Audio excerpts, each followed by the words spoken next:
my name is Naomi Damas, and I run a business called Oh My Word. I bring topics and conversations to make you say, oh my word, I need to know more.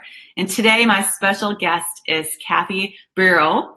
And Kathy and I met actually because someone shared her story with me probably 2 years ago, and I reached out to her instantly and I said, I need to know who this woman is. And the fact of the matter is she is from Wisconsin, which so many times I hear these powerful stories and people live in these tropical amazing places. And here she was practically in my backyard. So Kathy, I am so thrilled to have you here today. And I wanted just to share a little bit about you with our audience. So Kathy is an award-winning, best-selling author, speaker, a Reiki master. She's an integrative health and cancer coach. And one of the biggest things I think people need to know about is she has recovered from stage 4 breast cancer. And it's inflammatory breast cancer. It's no cancer you want to mess around with. And so since it is Breast Cancer Awareness Month, which I like to refer to as Breast Cancer Educational Month, I thought, what a better way to close out the month than to have someone as special as Kathy talk about her story, share her journey, and what she is doing now to basically be just what she said, living a simple, attainable, sustainable life that we all can be achieving, because I think all of us need to have preventative health care these days, Kathy. So Kathy, thank you so much for joining me today and welcome.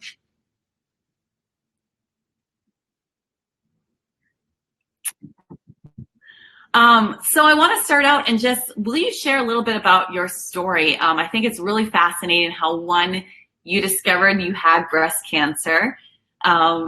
Because I think I've read it, heard it before, and I just think, wow, how powerful things are around us that will sometimes really hit us. And you can sort of share more about that, because it's one of these things that we have to be paying attention to the signs that are around us.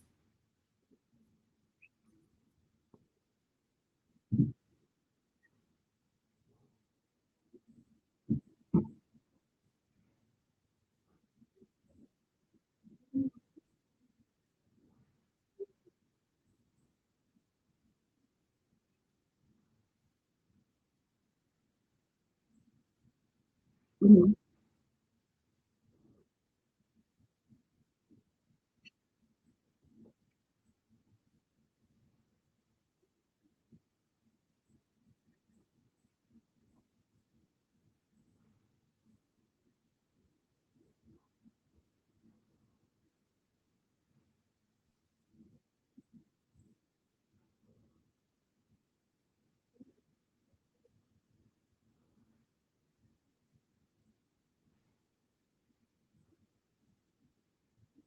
Oh, wow.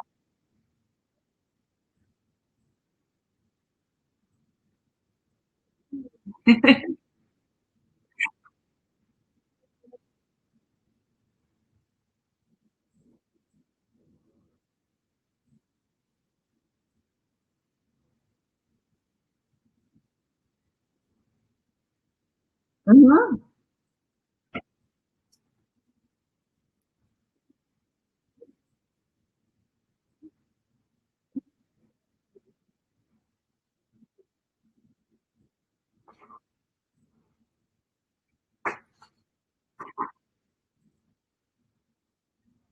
Hmm.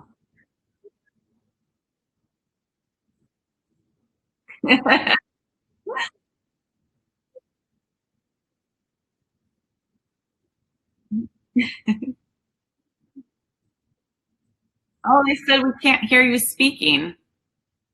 Uh-oh. Nope. Let's see. Give us a thumbs up if you can hear Kathy speaking.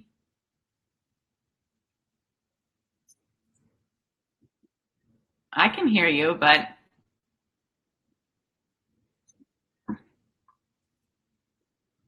um,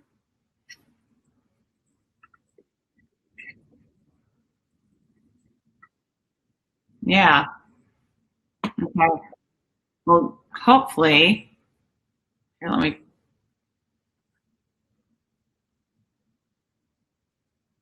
What a better way to close out the month than to have someone as. Oh.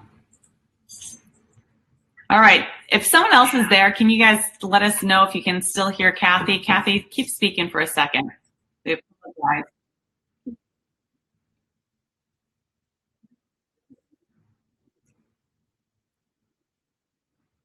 Elizabeth, if you guys can hear, type in the comments. We can hear you for Kathy.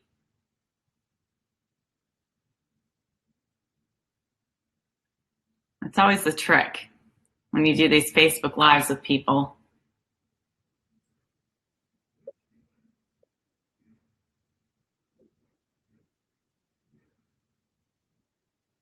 Oh, do you have headphones? Maybe that will be.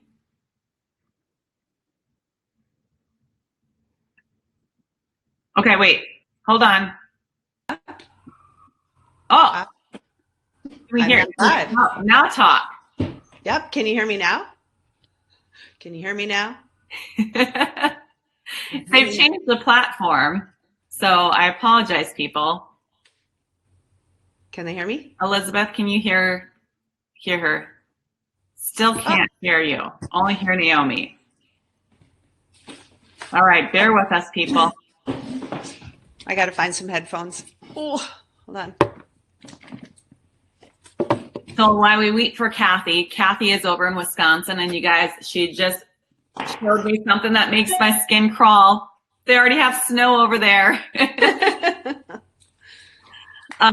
Which I know it's coming here shortly, but I'm not ready. I'm not prepared.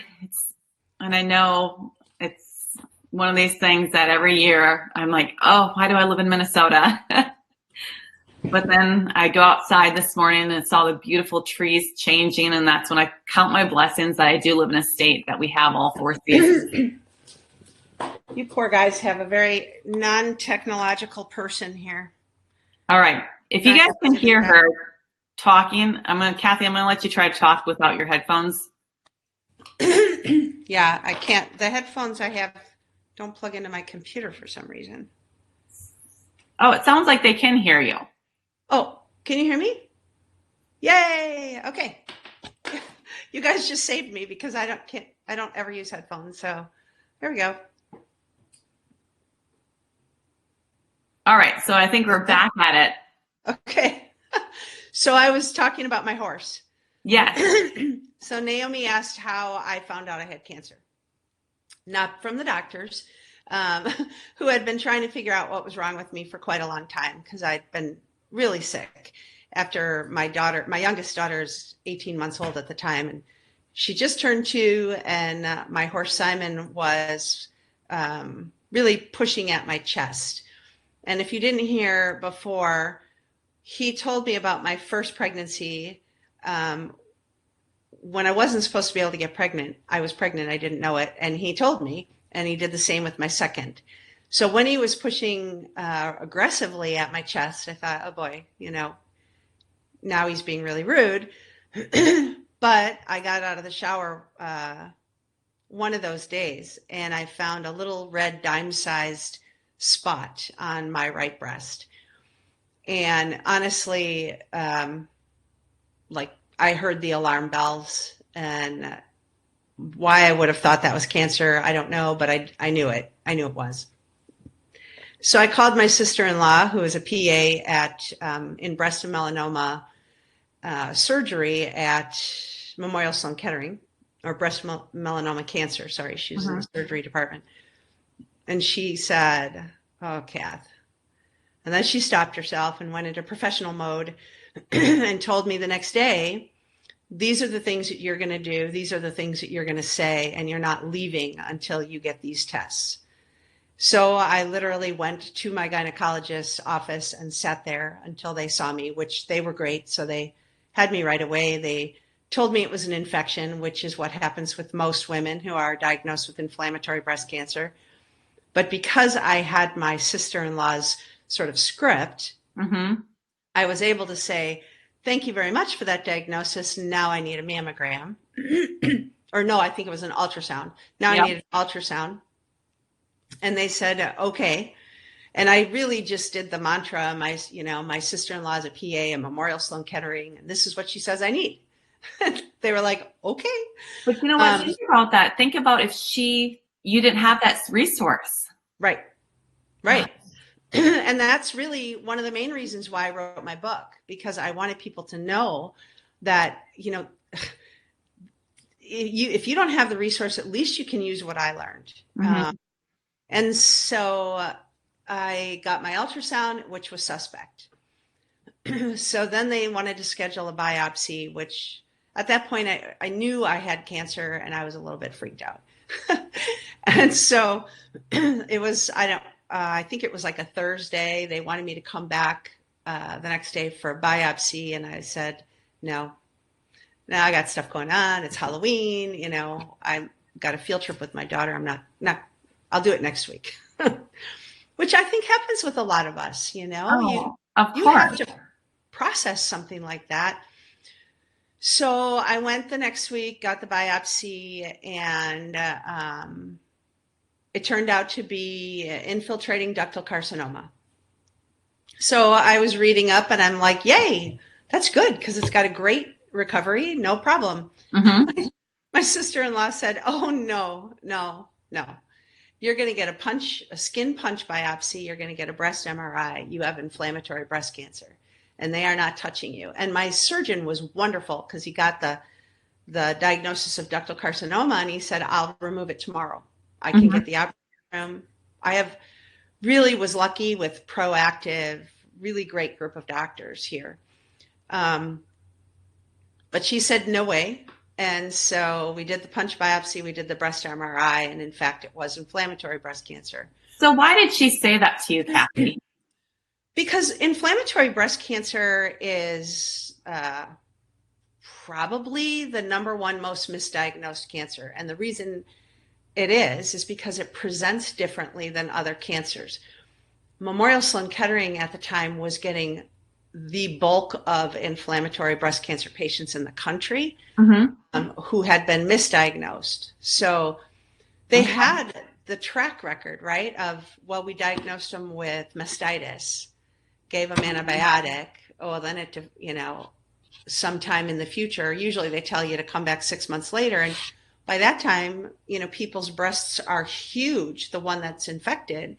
Yeah. It looks like the skin of an orange and it's red and it's painful. And then of course everyone's like, ooh, crap. What, but she knew what it looked like early. Okay.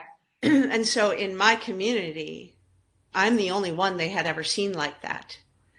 And so they didn't know, and so I think that in and of itself probably saved my life, even though it was stage 4 at the time.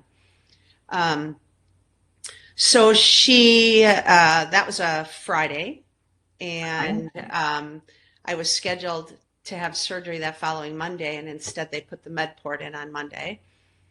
But over the weekend, my oncologist, who I had just met on Friday, and by the way, to your audience, if you have a doctor or an oncologist who is not supportive of your wishes. So for example, I went into this appointment never having met this oncologist, and he told me what my protocol was going to be. And I said, that's different than what my sister-in-law said. So no, that's not going to be my protocol. And he said, well, let me talk to your sister-in-law. And so she and my doctor talked for the better part of my appointment. And then over the weekend, he was talking with the doctors at Sloan Kettering, getting the new protocol that hadn't trickled down, to these community clinics. Yeah. That's a really good point that you're bringing up, Kathy, because I think so many times we'll just take face value and we don't end up being our own advocate. And I've also seen that where a lot of oncologists will have, unfortunately, too big of an ego that they won't consult with others. Yeah. So you're making a very good, valid point. Yeah. And ego is a huge problem in the medical industry. Huge. Mm-hmm. So I was really lucky. My doctors really had healthy egos in a good way, Yeah. They wanted to do what was right for me. They were not interested in protecting their own ignorance. And they were also interested in growing their knowledge. So they were willing to go and talk to also, and they did that several times throughout my treatment, which is why my treatment was different than what most women get with the same kind of cancer I had.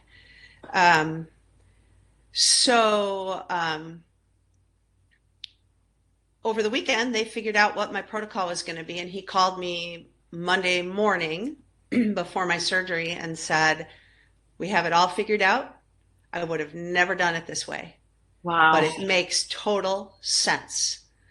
And so I went into surgery feeling like, okay, I'm going to have this med port put in. I didn't know anything. I mean, I think most of us don't know anything. No, you don't.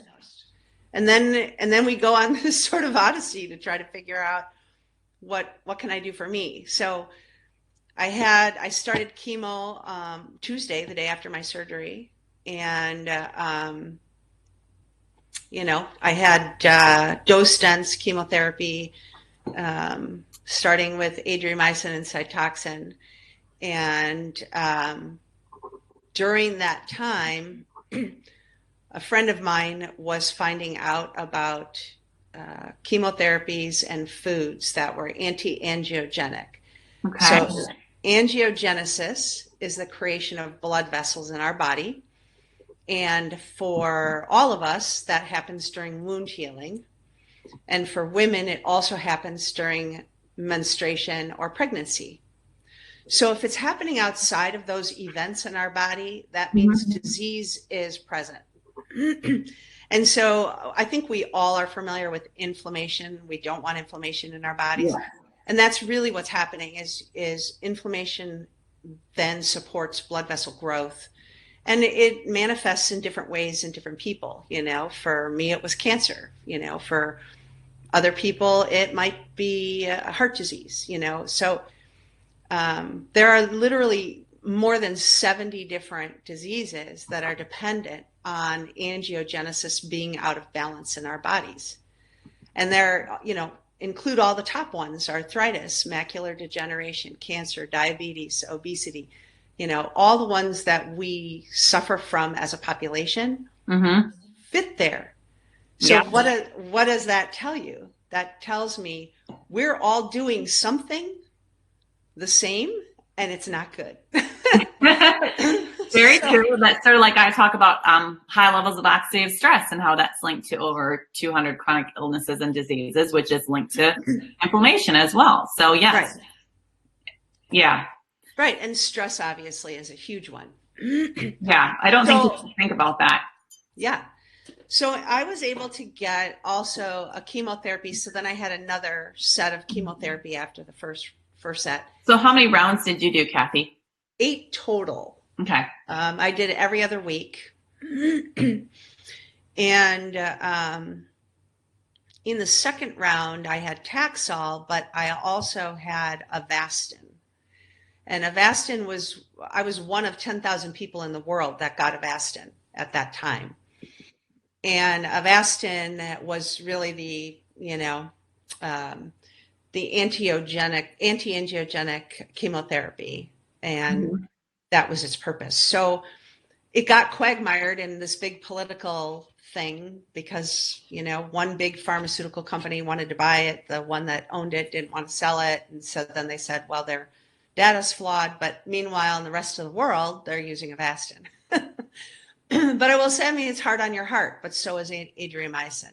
So that's another thing for people. You may not really want to pay that much attention to it, but to understand that there's a lot of politics involved in what kind of treatment we get. And the doctors have nothing to do with that. The hospitals have nothing to do with that. That's the pharmaceutical industry slugging it out. So that's not good either. But I was lucky to get Avastin. And then I started on a regimen of aromacin. Well, I had surgery and aromacin, which is one of the aromatase inhibitors for hormones. I did opt to have my ovaries removed. Okay. So I could have the bulk of the hormones in my body expelled. Mhm. But you still have hormones produced by your adrenal glands and fat cells. And so that's another thing that was really hard is, back then they gave you steroids. So I gained a ton of weight during my treatment. I'm still trying to get the last, 20 off, but Yeah. the fat that you gain through the steroids produces hormones. And so every time I said to my doctors, like, I need to get this weight off, they'd say, oh, that's the least of your worries. Well, it's And your I'm like, tail. no, it's not. Yeah. Those hormones are going to feed the cancer, So there were a lot of kind of contradictory kinds of treatments being given to me at the time. So I had surgery. I had a nephrectomy, had my ovaries removed. I had my mastectomy. And I had implant or a tissue expander put in because, wait, did I have a tissue?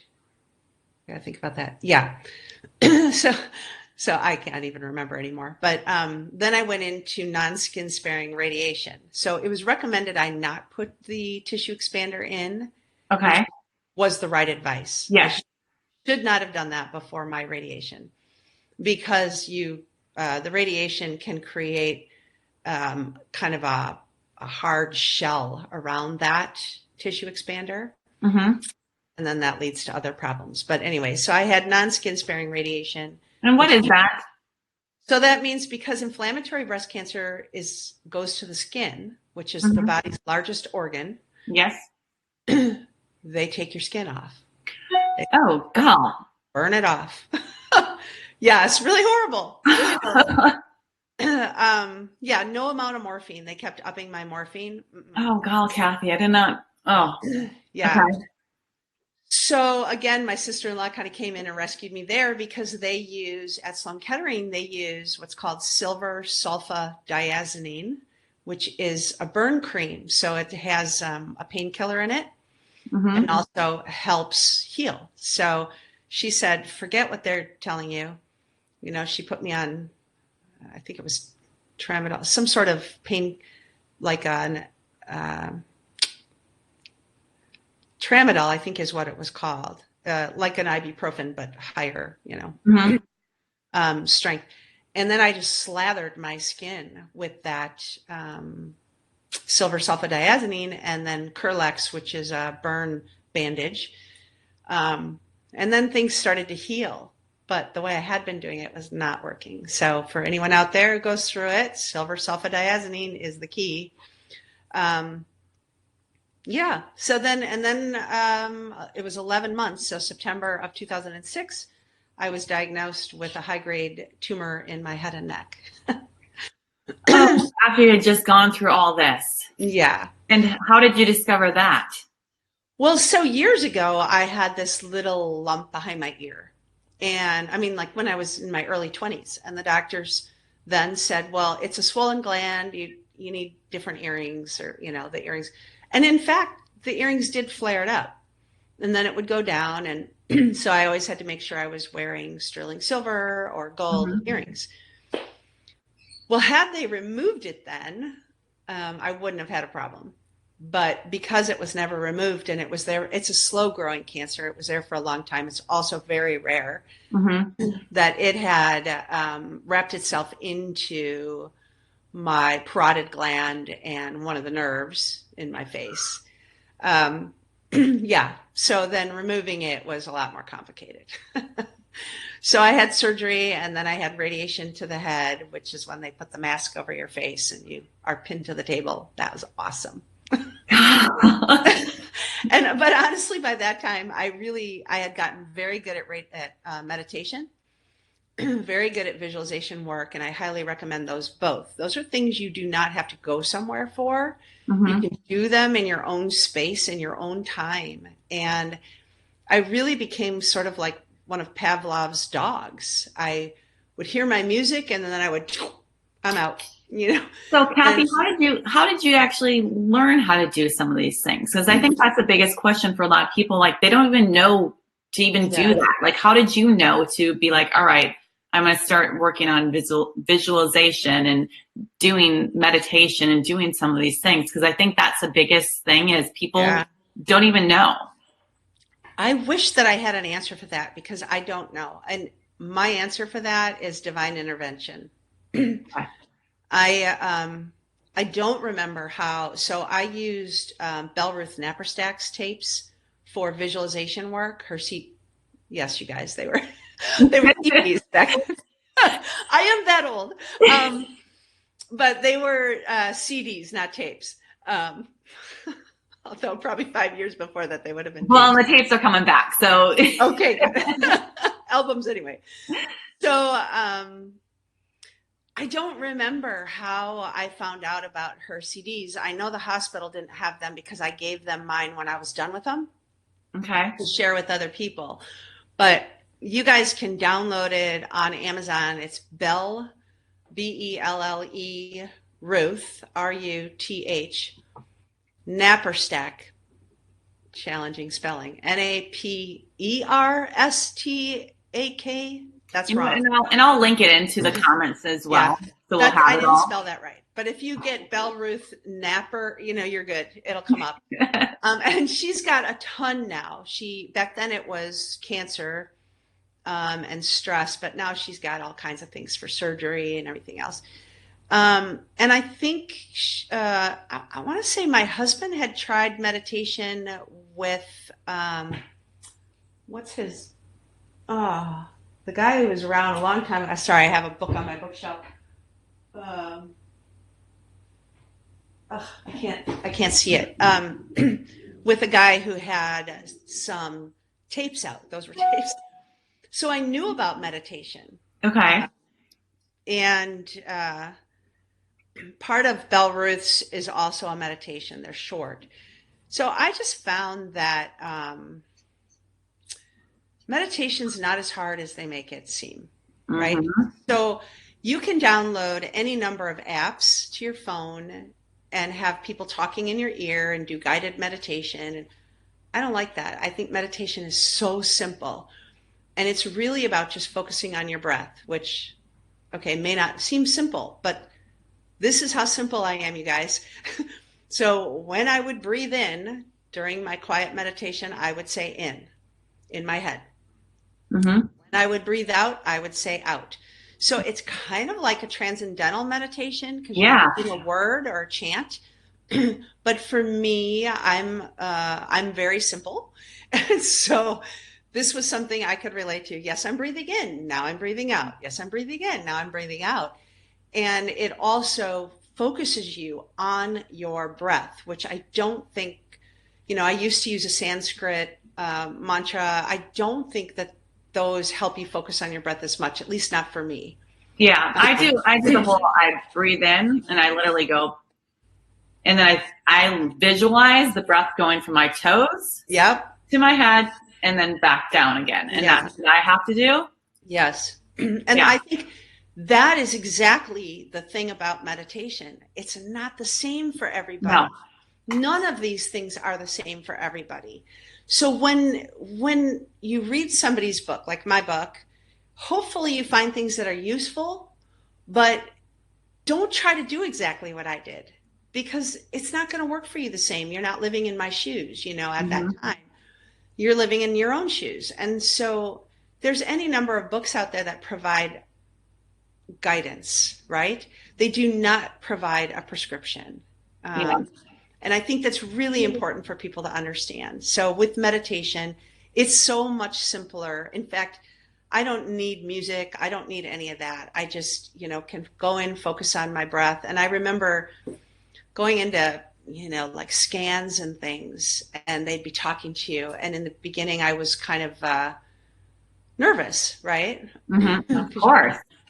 And so I would just want everybody to stop talking to me. And I would say, just don't talk to me.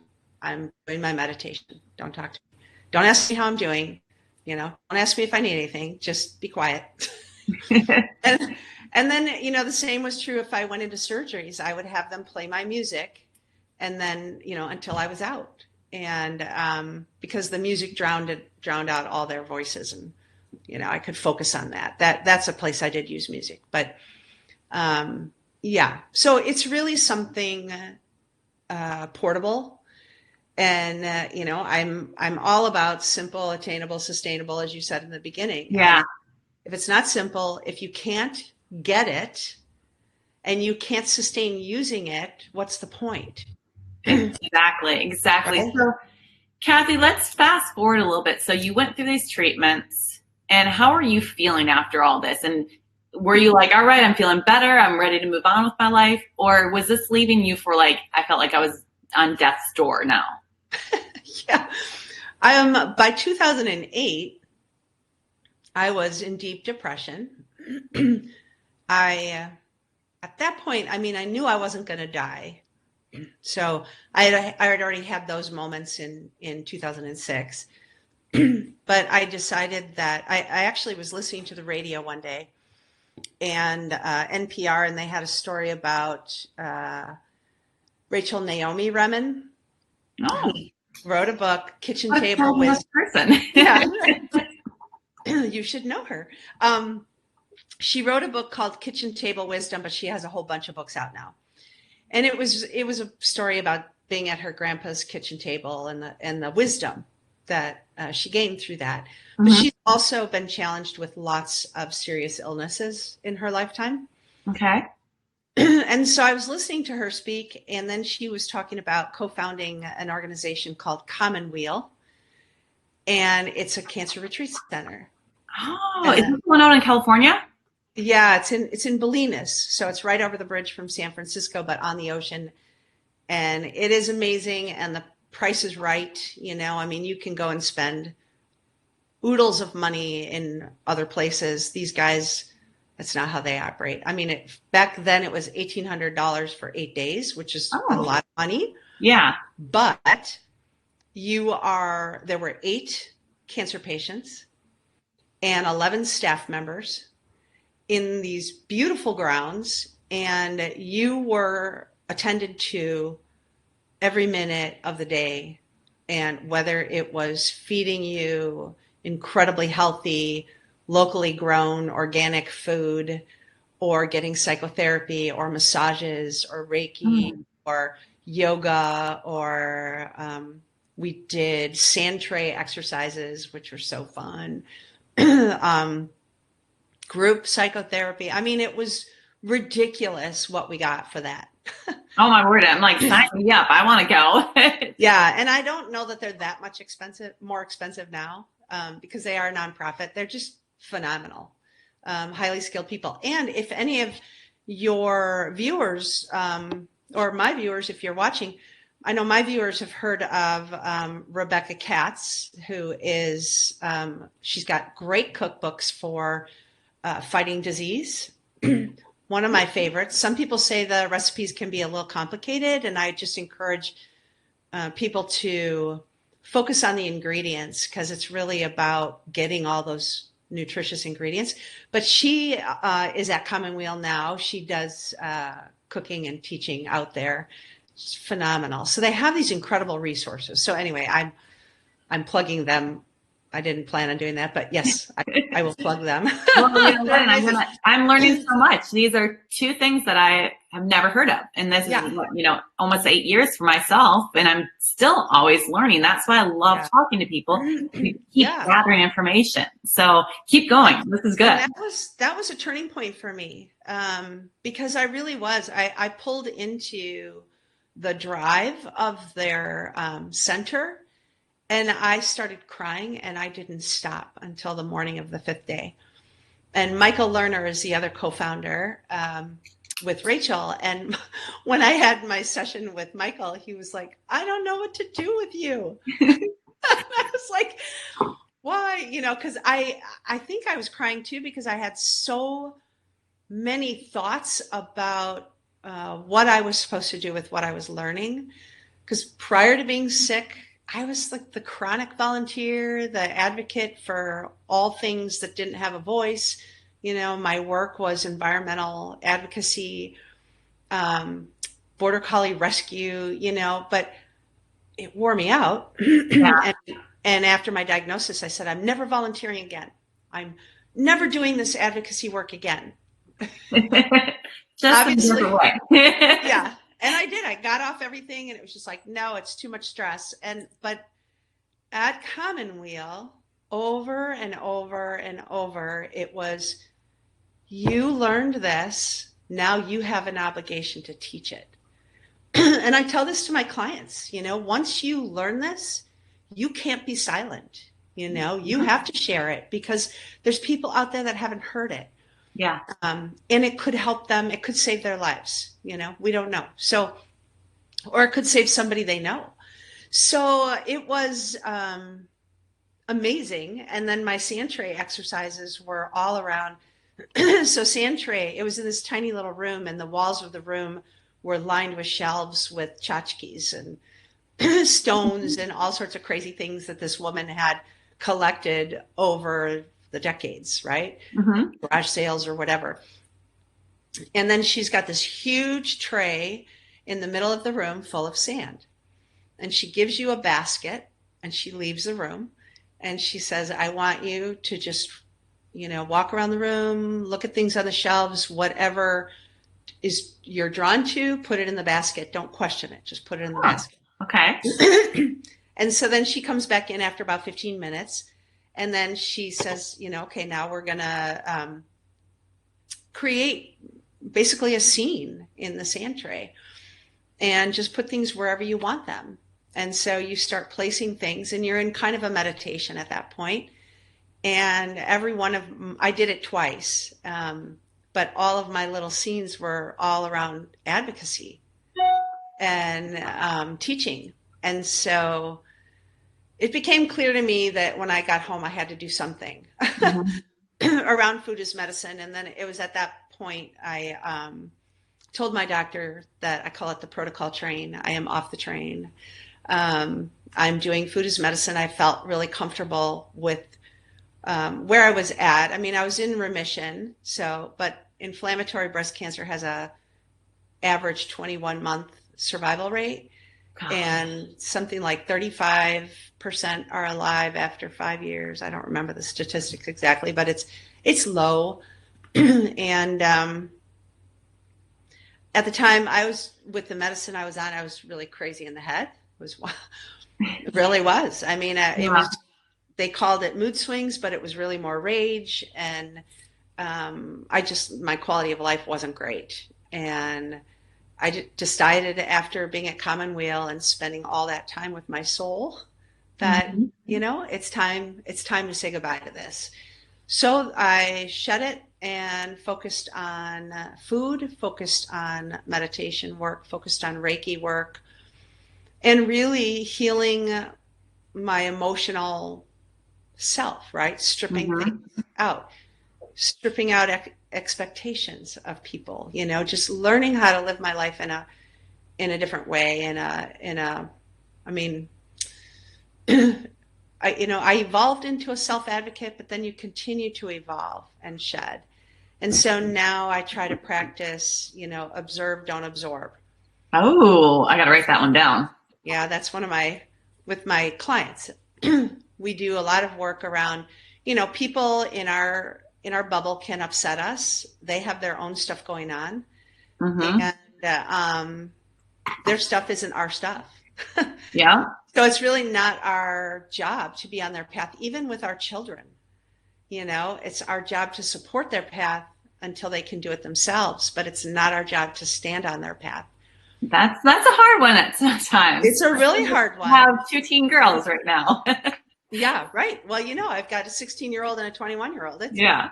It's hard, but it's really critical for your own health that you learn how to observe what's happening around you, even your own life. I'm observing myself today. I'm not going to freak out about something I said or decisions I made, or that's not the point, because if I freak out, then I'm spiking inflammation.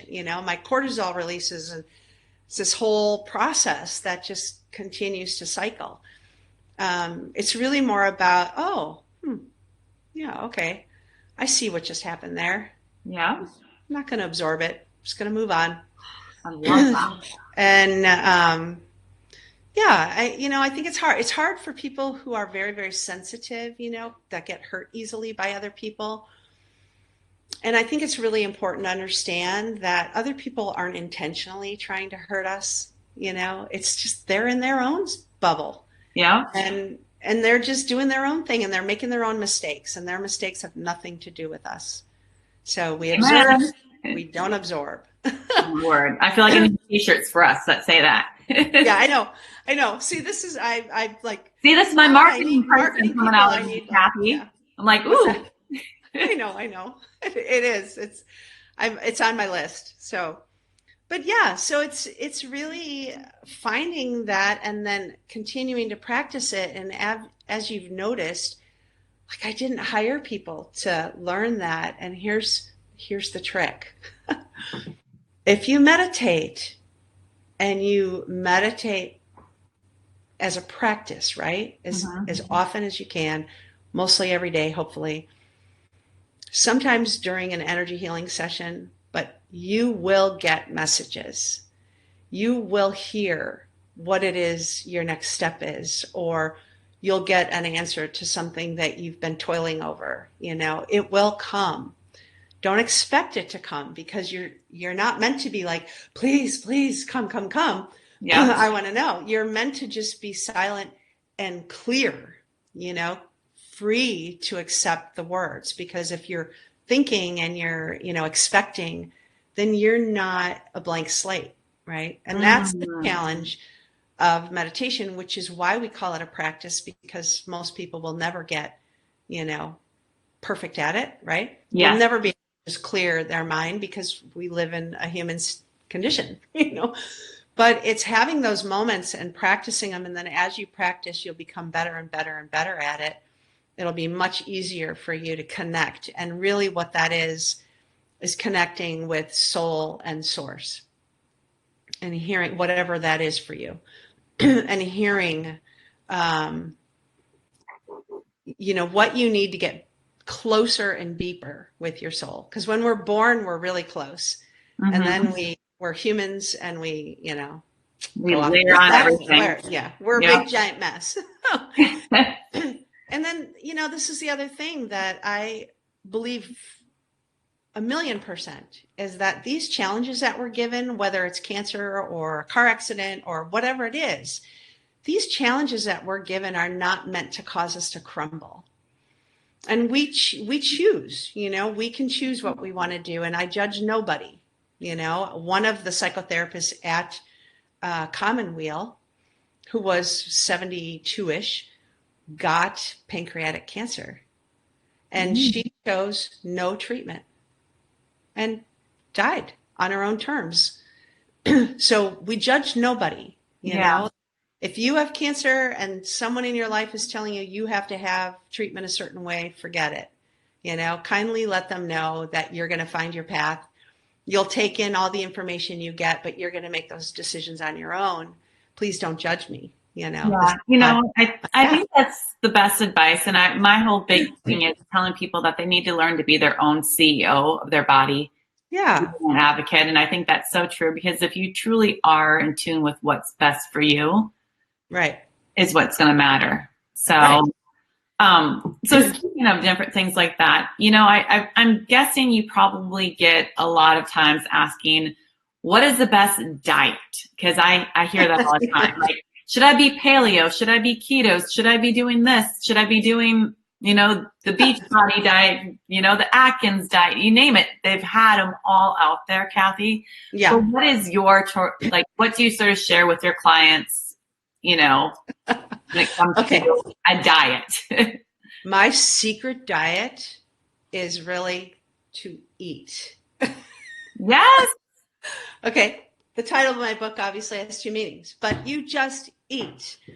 But it's about making choices about what you're eating. So clean, fresh, and by clean, I mean organic food, no chemical contamination.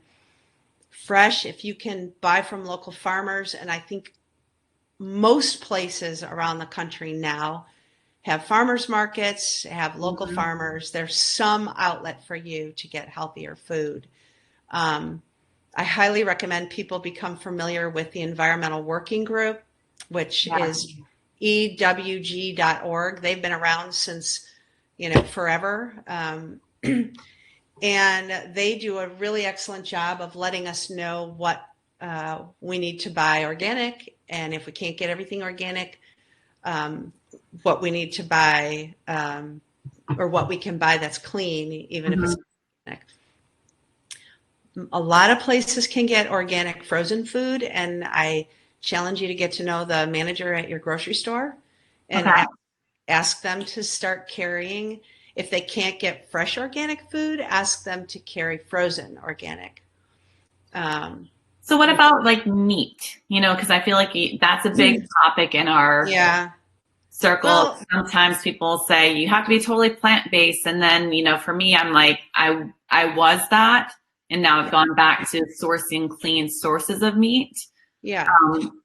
So again, these are things that everyone has to make a choice for themselves. But I really don't eat much red meat at all. Once in a while, but if I eat it, it's from my local farmer down the road, Mm-hmm. and it's meat that was raised on pasture, and I know exactly how it was raised.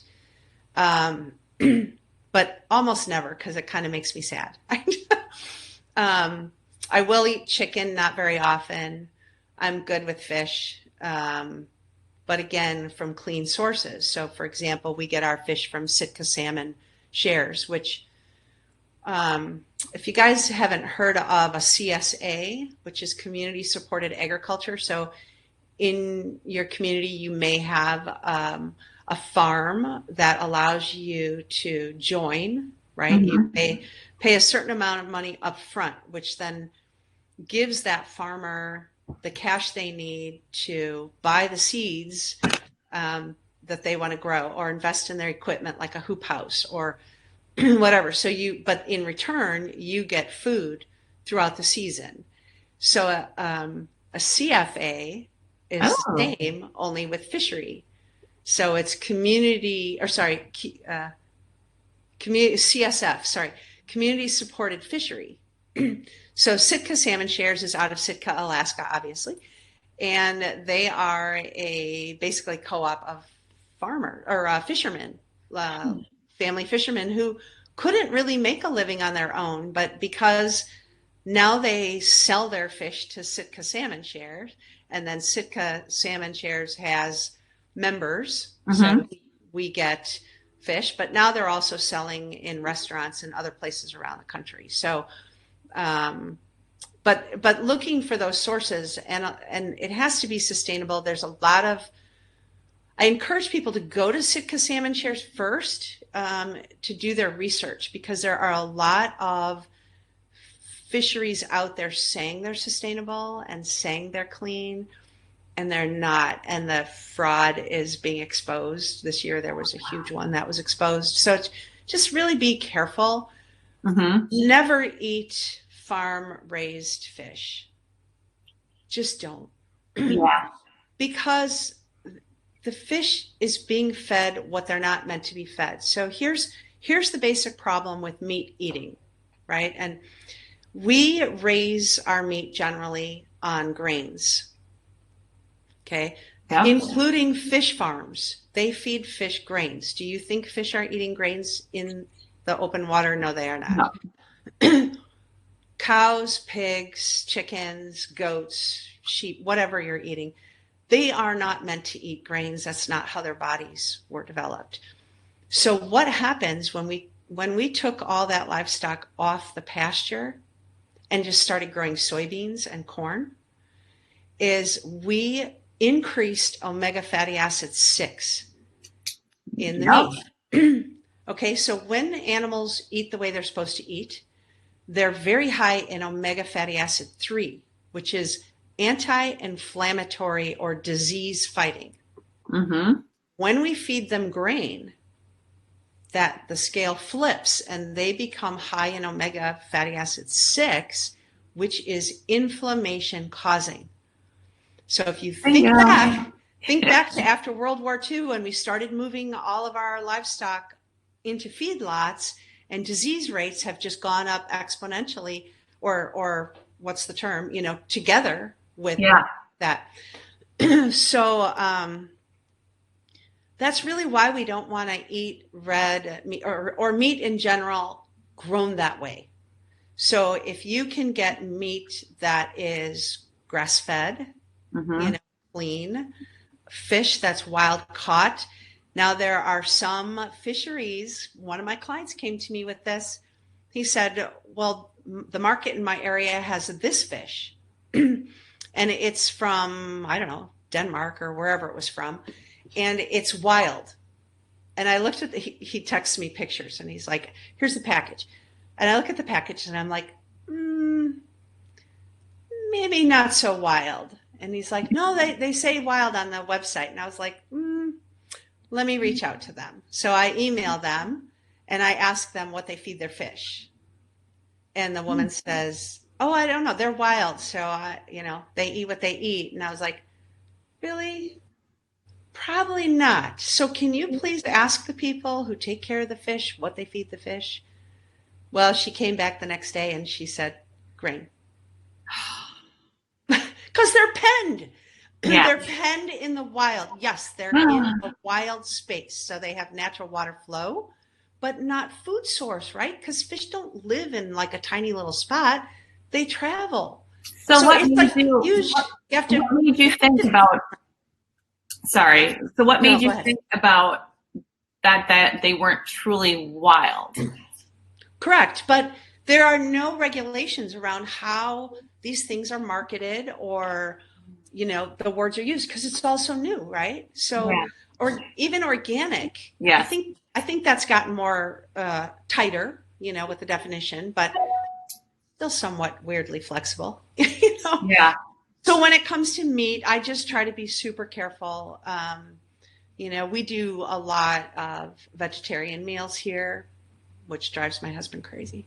But he gets fish and then he gets his hamburgers out at restaurants and whatever. But really it's, if you want to eat meat and you want to eat red meat, a lot of the guidelines say don't eat red meat. It's bad for you. But what they aren't saying is is a distinguishing between pasture raised red meat and conventionally grown red meat.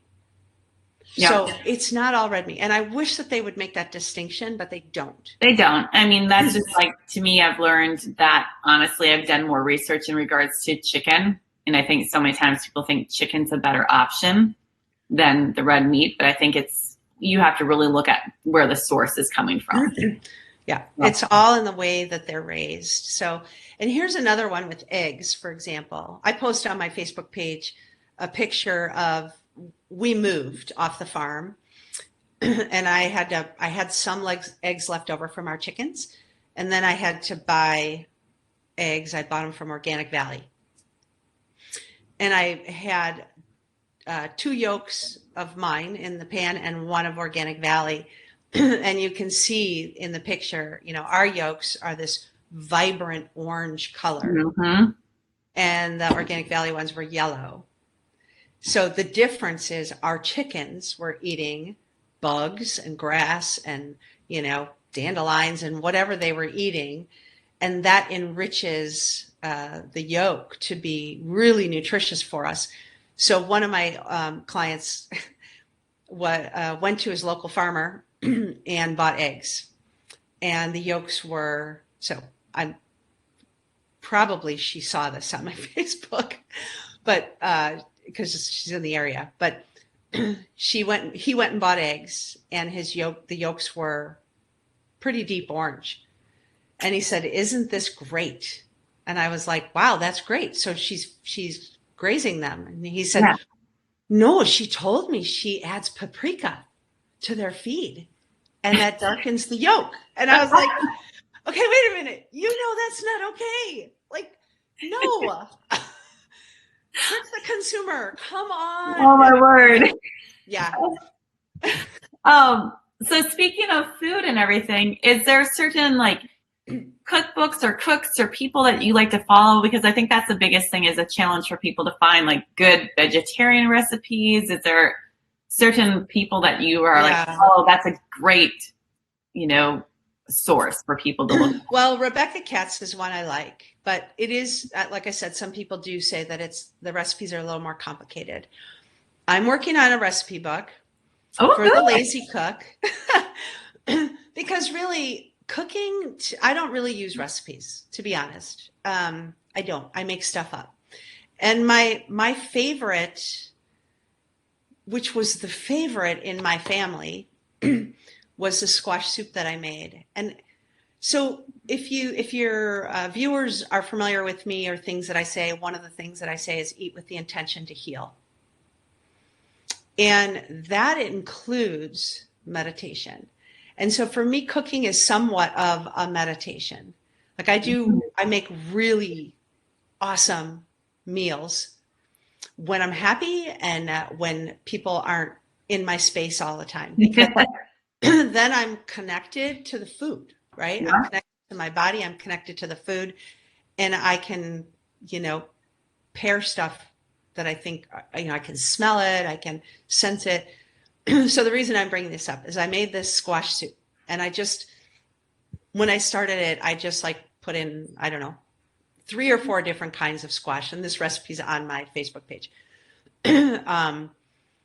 And then I went out to my garden. I had this big herb garden, and I just picked, I was like singing parsley, sage, rosemary and thyme in my mind, And so I was like, okay, I'm just going to pull all those things and I'm going to throw them in the pot, and a little, teaspoon of butter, that's grass-fed butter, and a little bit of cream. And oh my gosh, Oh my word, that sounds delicious. so good that my college-age niece asked me to give that to her for her Christmas present. So when I started New Genesis, the organization that I started a while back, it's closed now. Is that the one you did with the hospitals? Yes. Okay. So we started it. I had a bunch of chefs from the area, really good chefs, involved in helping encourage school-age kids and adults, cooking, and they cooked at events and stuff. So to thank them, I decided I was going to make them a meal, which is very intimidating. And I made my soup. That was like the first thing I brought out. They had this soup and they were silent. And I was in the kitchen and I was just letting them be in the dining room. And I was like, oh crap, they're so quiet. They don't like it. They don't know what to say. They feel bad. The cancer lady just made them food and it's bad. So then I went in and I was like, what do you think? And they said, holy crap, we have never tasted anything better. And I'm telling you, you go look for a recipe on squash soup, you are not going to find all those herbs. So you have to learn to cook to your taste, right? How many times have you read a recipe and you're like, I don't like that ingredient, or that was me last night. Right. So the recipe book I'm putting together is flexible, Oh. And I think it's important for people to choose ingredients that they like. And then, spend time with that food. Don't just, throw pasta in a pot and a jar of, sauce, unless it's for the cross country team, like I just did a while ago, and you don't have time to make it all homemade. But, really just connect with what you like. And the final thing I'll say about meat is that some people require it. Mm-hmm. Our genetics are not all the same. Yeah. And so juicing, for example, and when I say juicing, I'm talking about the juicers that take the fiber out. Mm-hmm. If you have one of those, throw it away. Don't sell it to somebody else. Don't give it away, because you're just going to make them sick. Those juicers, the reason there's fiber in our fruits and our foods is because that is also part of the cancer fighting property of the food. So when you juice it and you take the fiber out, you are left with essentially sugar. Yes, there's vitamins, but you're spiking that glycemic index. You're increasing inflammation in your body. It is not good for you. So think smoothie, not juicing. Now, recently I've noticed that some people call juicing and smoothies the same thing. They do. I've noticed that too. Yeah. So it gets confusing. I just don't want people to think that don't remove the fiber. Okay. Eat the whole food. Whole food is always best. And Yeah. so when it comes to my diet, it's always whole food. Any supplements that I take, which aren't many, are whole food supplements. You just have to maintain the value of the integrity of the food if you really want to get the value out of it. Mm-hmm. So Kathy, do you like, I think a big question for a lot of cancer survivors is they have the fear of the cancer coming back. Do you fear it coming back? And then also, do you see your oncologist or your team on a regular basis, or have you gone through like a new protocol, new care for yourself? Like, who is your team? Do you have a team that you meet with on a regular basis still? So fear, yes. I don't. Here was what happened. Here's a little story. Last December. Okay, this is a little bit longer story if I tell the whole story. Okay, so last December, because I had inflammatory breast cancer, one of the ways that it manifests when it comes back is in a rash form on your skin. I had a rash forming on the skin, so I had part of the skin replaced, but I still have some skin that was radiated. And there was a rash on that skin, but it had also gone to my other side. So did I freak out a little bit? Yes, I freaked out a little bit. Yeah. I don't go to an oncologist. I haven't gone to an oncologist for, I don't know. They called me clean. I don't even remember. 2010, 2009. I don't know. They just, maybe 2009, somewhere in there was the last time. Yeah, my oncologist was like, you don't need to come back, and we're not going to scan you anymore because we'll just give you cancer again. So the scans for me stopped, I want to say in like 2008. Okay. So what forms of screening? Because that's the other thing is people will be like, well, what are your screening? Like, so the meditation and Reiki, because I also, do Reiki regularly, puts you in touch with your body, puts you in touch with source, whether that's God for you or any other being or energy source. So my surgeon is amazing, and he's the one I see once a year, maybe, but he's become a friend, and he gives his patients his cell number. So I'm able to text him. And have been since then. So I texted him when I got this rash, and he said, come in right away. I came in right away. I'm sitting in the chair, and I'm feeling that, that like anxiety and fear welling up. And I observe, don't absorb, observe, don't absorb. Breathe it out. And your viewers probably don't know me, but I've been really, really graced with experiencing God a couple times, like really feeling him and being able to talk with him. And in that moment, or her, however you say it, he wrapped his arms around me, and this peace just washed right over me. And I started to laugh. He's like, no, you don't have cancer. Well, it turned out it was a dermatitis, an allergic dermatitis. And even my doctor was like, oh, that's back, but no, it wasn't. Then I get another, just like less than a month later, a problem with this area where the cancer was. And I go to my ear, nose, and throat doctor who did the surgeon. And she, wants to whisk me into a CT scan and everything else. Difference between her and my other surgeon is she believes in the power of energy healing and Reiki and everything else. So I left her office, was nothing. And I texted her and I said, meet me for coffee. And so on her way home, she just, stopped and had a cup of coffee. And she said, I said, okay, I want to know, do you think that the Reiki and all the energy work I'm doing is pushing the contaminants, the toxins out of my body still. And she looked at me and she said, 100%, and you can quote me. Oh, that And is wonderful.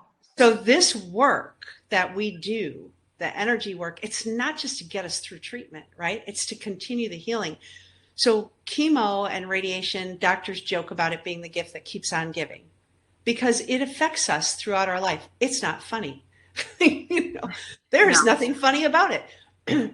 But we can shed it. So I'm learning stuff all the time.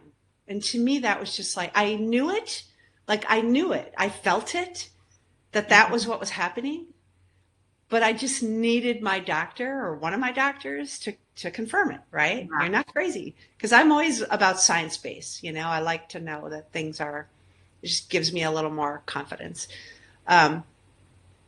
So yeah, that's there, but the more work we do energetically and soul work, the more confident we become moving forward. We'll know if we have it or we don't have it, because it can come back. I know that it can come back, but okay, then I just work a little harder, Yeah. It's not the end of the world. So there's that. And then you asked me something in the middle of that and I forgot what it was. I don't remember either. I think it's like who your team is, who you're seeing on a regular basis. Oh, yeah. So I don't see an oncologist because there was no point. Yeah. I see my surgeon.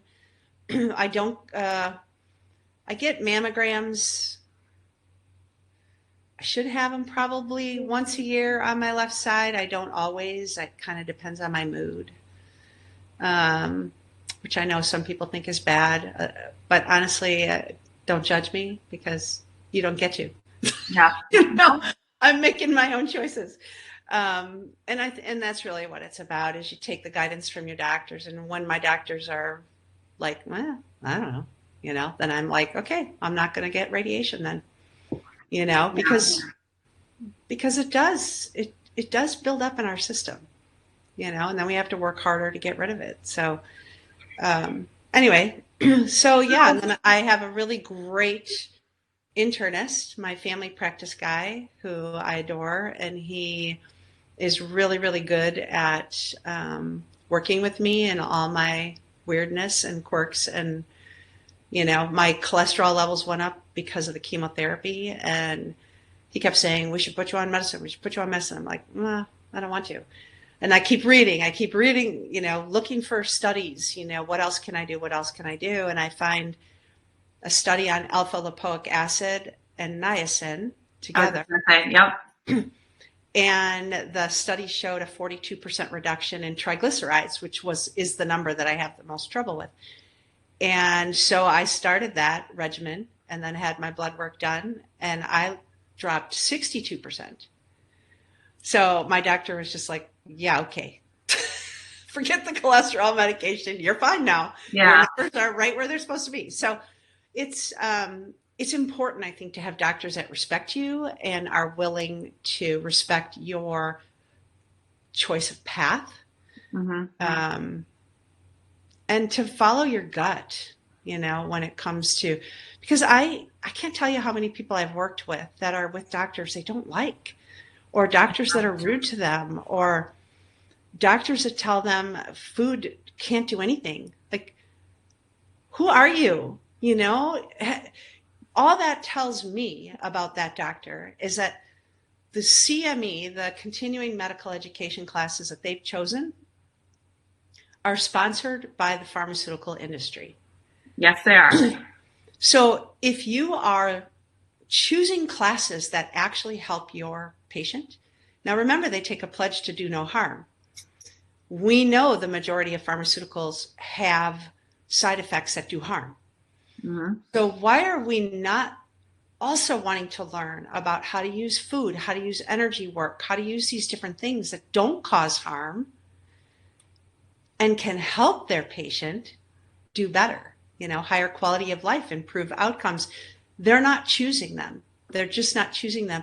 So then it's up to us as our own advocate to learn and choose it for ourselves. And there's this ton of research out there now on Reiki.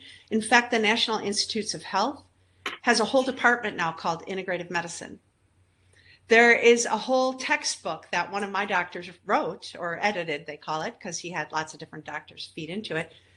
NIH gave him $1 million grant to write this textbook on integrative medicine, and it's being used in some medical schools, not all.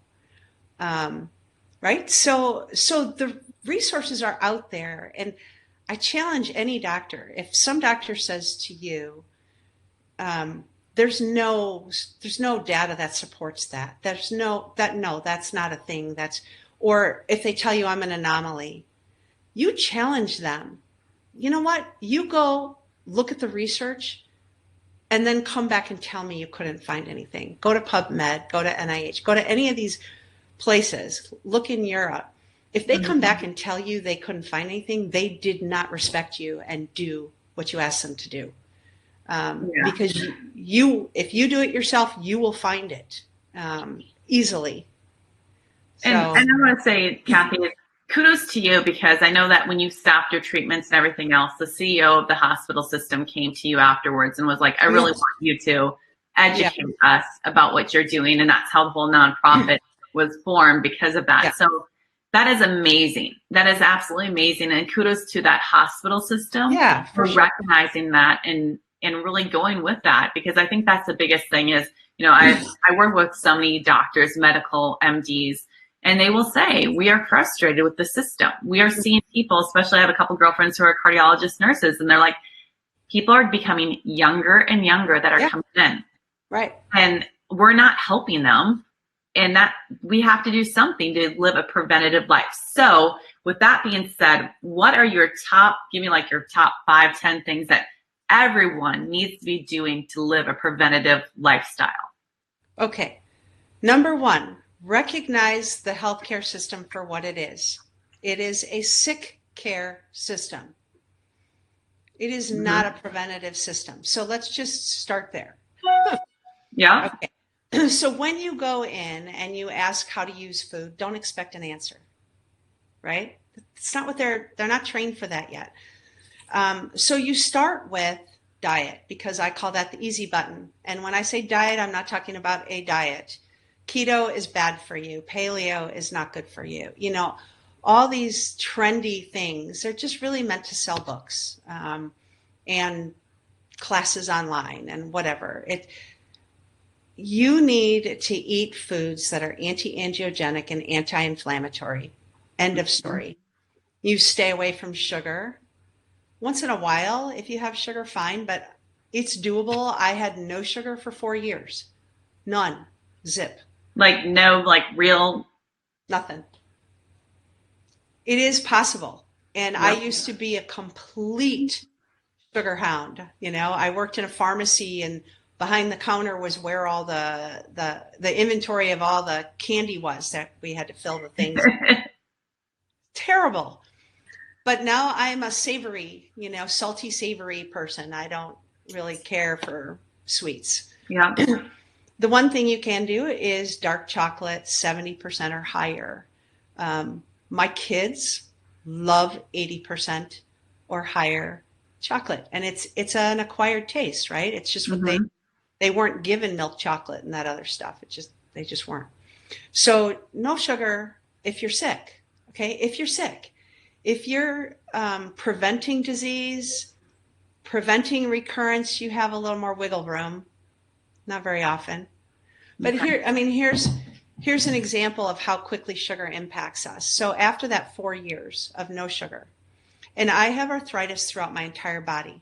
So, it's in my spine, my hips, my knees, my hands. I've had it since I was 19, which is probably one of the things that fed cancer, right? Yeah. And I had been on medication before I learned how to use food as medicine. Once I learned how to use food as medicine, I haven't had to take any medication for that pain, none. And the only medication I'm on now is the thyroid medication, because the radiation killed my thyroid. Okay. So it was Halloween and my kids had licorice in their bucket, and I love licorice. Black Way or back red? to the licorice. Black or red? Oh, well, I like them both, but I do like the old-fashioned red. Okay. Back to the baseball games of old where they had the licorice whips, the Yep. ropes. So anyway, and now mind you, I had no pain, right? So I'm like, can I have some of your licorice? And they look at me horrified. What, Mom? And I'm like, please, the next day I'm not kidding you. I hurt so bad. I hurt so bad everywhere. So that sugar worked that fast, inflamed everything in my body. And then of course I didn't have any. And about 2 days later, no more pain. So yes, that's anecdotal, but it's factual. It happened. So if you cut sugar out or minimize your sugar intake, you're doing a lot to prevent disease. But if you're in the thick of healing from disease, take it out. So there's 2 exceptions. Maple syrup is being shown to have chemopreventive effects, cancer preventive. Of course, you don't want to take a ton of it. A little bit of maple syrup goes a long way, but it's got to be real. Yeah. So, we used to tap our trees at the farm and make our own syrup. Raw local honey. You can have a little bit of that too. It's really good. It's antibacterial, antiviral, anti-everything. But just a little, if you really have a sweet tooth and you're trying to tone or retrain yourself, those would be the 2 sweeteners. I know some people like stevia. They've done a better job with the flavor. I'm not a fan of that. Or coconut. So my salmon that I get from Sitka Salmon Shares, one of their smoking recipes is about sugar and salt together. Mm-hmm. I use coconut sugar. Yep. So there's crazy number of alternatives today than there were in 2005. Yeah. 2010, so that would be the second top thing. Okay. Then it's about energy work, I think, healing that soul. And if you tell me that you don't have any negative experiences in your life, I'm going to tell you you need to do work to get a little more honest with yourself. Yeah. Oh yeah. Because we all have had, big or small, we've all had stuff that then accumulates in our system and increases inflammation. Mm-hmm. And so just to process it out, I thought I was really good. I thought I had everything processed out. And one of in our community, there's a therapist who was licensed to do brain spotting and EMDR work for PTSD. So most cancer patients, if their doctors took them there, would be diagnosed with PTSD. Yes. And so I thought, well, I'm going to check this out. I've been doing all this work on my own, but I'm going to go do a little brain spotting and see what happens. And so it's a meditation. And it was developed by the same guy who developed the EMDR technique for PTSD. And I'm in this meditation and she says, you're going to potentially see things, pop up that you need to release, So I'm like, I've got this file cabinet and I'm looking in it during my meditation. It's totally empty except for one little piece of paper. I'm thinking, what is that? And this piece of paper comes up and it's about when I was in 3rd grade. I rode my bike to the local pharmacy and my parents were friends with the pharmacist and I didn't have any money. And I really wanted, now you guys are probably all too young to remember the ice cube candy. Maybe it's still around, but a little candy bar. Chocolate candy bar called the Ice Cube, and it fit perfectly in my pocket. I know. I took it. And then I rode my bike home, and I had felt guilty for years. I've looked back at that time. I did eventually tell him, and he was like, oh, because it was 10 cents or something. Yeah. Yes, again, I'm that old. But it was still, I'm still holding the guilt of that. Well, our subconscious is so powerful, Kathy. Yeah. Yeah. And so if you think that you don't have anything or you've worked through all your stuff, just think again, because recurrence, so cancer recurrence, this is important for people to know that the majority of cancer recurs because the cancer stem cells are resistant to the treatment that we're given. Okay. Cancer stem cells are not resistant to food, anti-angiogenic foods. They are not resistant to an inhospitable environment, right? So if your body is low inflammation, you're low on stress, you're low on all these things that feed cancer, the cancer stem cells die. And so while it's not like a top 10 thing, it's a top 10 thing to know is that our bodies are made of stem cells. Like we have stem cells in our, mind you all, I'm not a scientist, so this is very simplified, but you all know what a stem cell is. It's the only cell in our bodies that's able to replicate. It's the only one. Okay.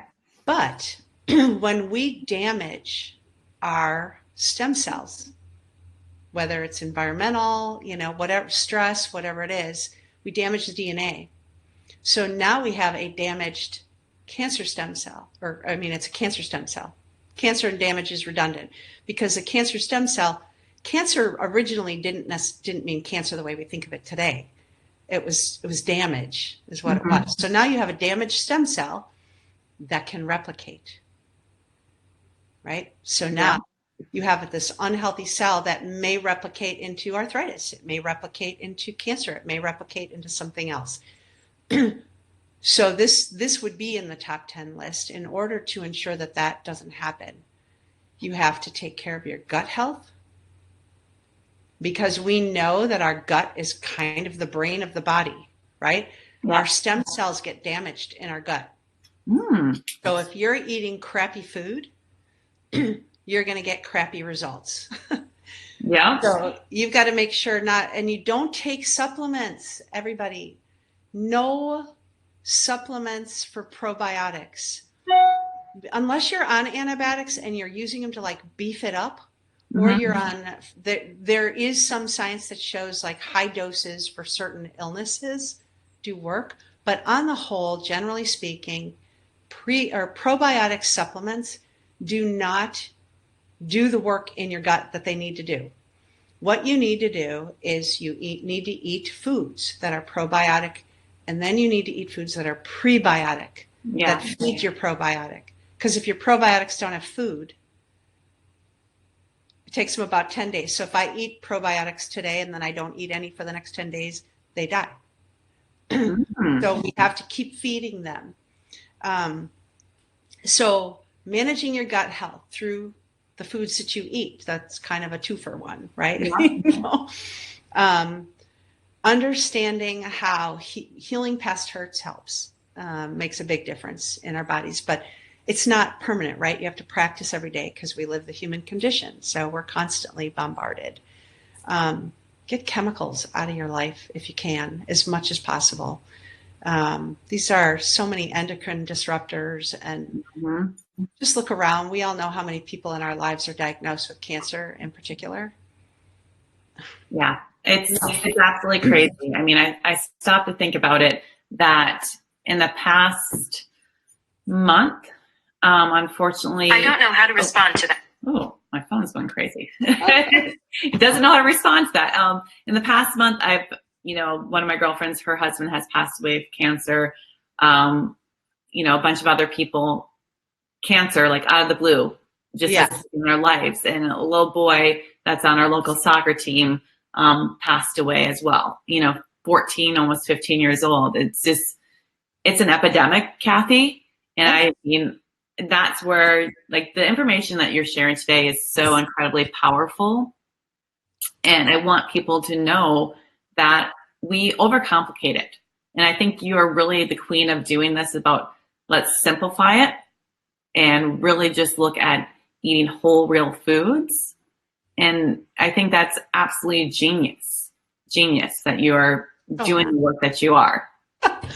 It's just simple. For me, it was really about, I was living out on this farm pretty much a half an hour from everything. And we didn't have a ton of money, and I mean, my treatment, the first 2 years of treatment was over $600,000. I mean, it's insane. And, so you find that, I mean, my husband wasn't able to work as much as he normally did because he was taking care of me, taking care of the kids, taking care of the farm, going to work when he could. And so you find yourself on this weirdly slippery slope of, I'm going to go bankrupt, and that is the majority in the United States. The majority of bankruptcies are healthcare related. Yeah. And so we're sick care related. And so we really have to find different ways, and it's not sustainable. Okay, so I may make enemies among my peers out there, but look, it is not sustainable to charge people ridiculous amounts of money for coaching or supplements or services like sitting in an infrared booth or on a chair or whatever it is. These things, come on, it's just not sustainable for the average person. Yes, it's, if you have a ton of money and you can do all those things and you can travel the world, awesome.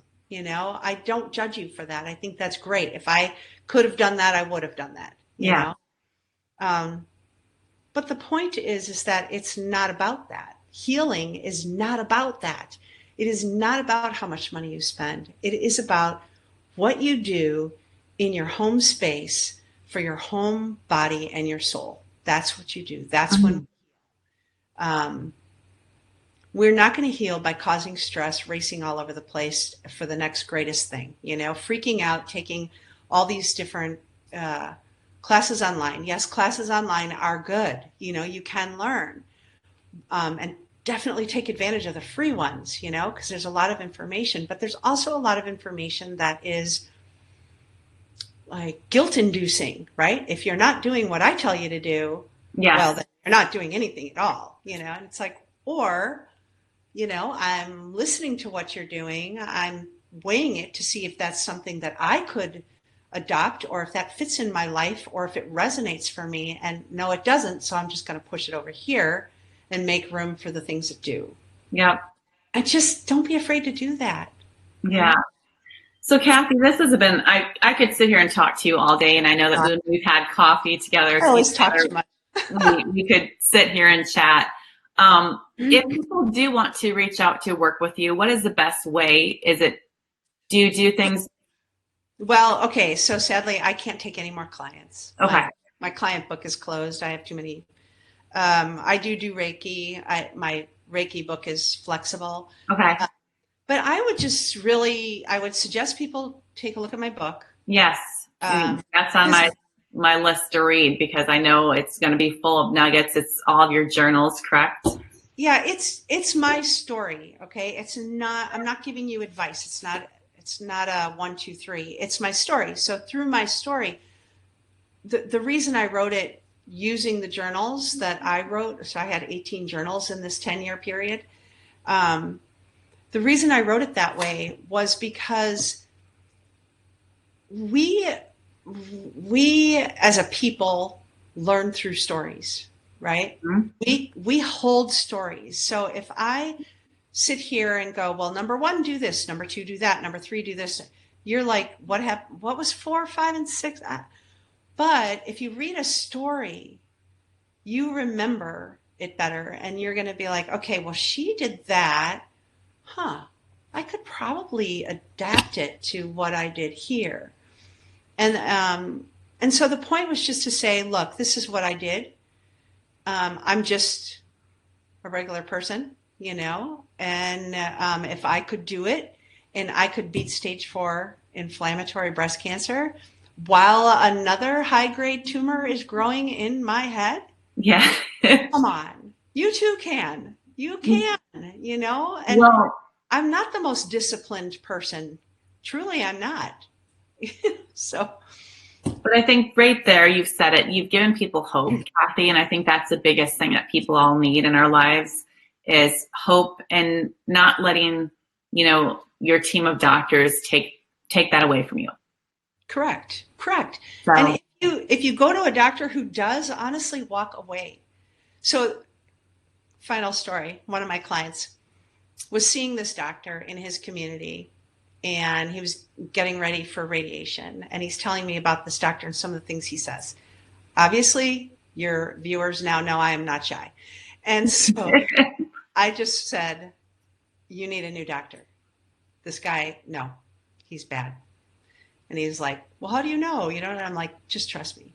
So I do the research. I get him a new doctor at Madison at the University Clinic, who's amazing, Dr. Cooley.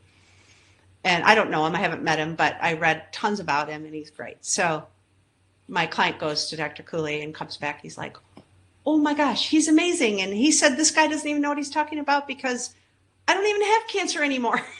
like the scans are not conclusive. And this guy was saying they were conclusive, right? And maybe he's got cancer in there. They're not really sure. But anyway, this doctor's taking care of him. Well, he learns that the other doctor has his own personal issues going on. Mm-hmm. And, they too are human, and his personal issues are impacting the way he's treating patients. So if you have a feeling and you're sitting with your doctor and you're just like, ugh, something's not right, honestly, it's okay to get a different doctor. Find someone that connects with you, because you will feel better when you leave, right? You'll feel heard. You'll feel supported. You'll feel like you're getting the best care because they care about you. Yeah. Well, Kathy, this has been such a treat. I know it's been very long, people, and we appreciate you hanging in there. But I do recommend everyone, even if you have to take this in bits and pieces and watching the replay, because Kathy has shared so much wisdom in this hour and a half. Can you believe it? That we've been. We're totally fine. You know what? I want this. I want people to have this information because I think it's really important. And that's why I've started doing these Facebook Lives, is I want to bring information to say, oh my word, I need to know more. And you are one person that is really hitting that nail on the head. Head on the nail? I always screw those things up.